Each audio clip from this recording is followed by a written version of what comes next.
So I think the last thing I'll say is really about this is how you bring integrity to your relationship with the people who are funding you. So we understand customer service when we're buying products, and we know good customer service and bad customer service.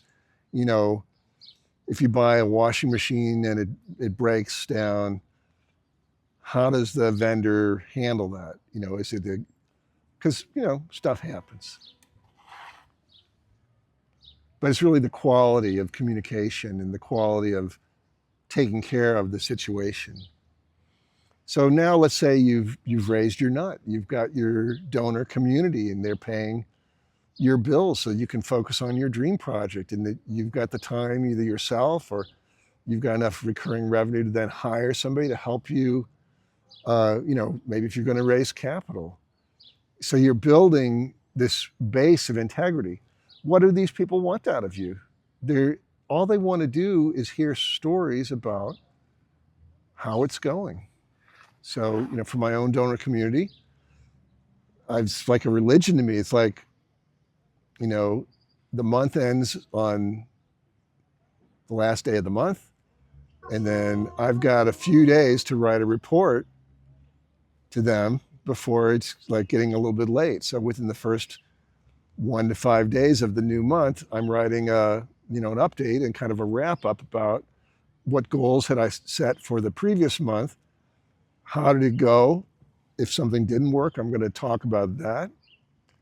And so far, it seems to be good enough. I look at my autoresponder, people are opening it, reading it.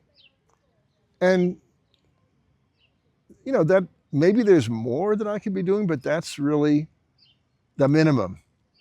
If you do that, you bring this, recurring integrity into your relationship with these people who are giving you recurring money to work on. Like if they don't hear from you at least once a month, well, then they kind of wonder, well, is he alive? If he's dead, I'll cancel my subscription and stop paying. So we want to at least let them know we're alive, but more than that, we want them to know that we're referencing what we set out to accomplish in the previous month. I have my goals. This is October. In my last newsletter, I laid out the goals for October. At the end of the month, I'm going to evaluate how did I do, and I'll write a report on that. So it's service after the sale, I guess you'd say. When you're doing this kind of sophisticated transaction, it's an inspiration product. It's not a physical product, or it's not even really a service. It's just they're buying into the story, but the story needs to reflect some aspect of reality. And you're giving them that story every month about how you're turning their money into the reality that you want as a leader. Thanks again for listening.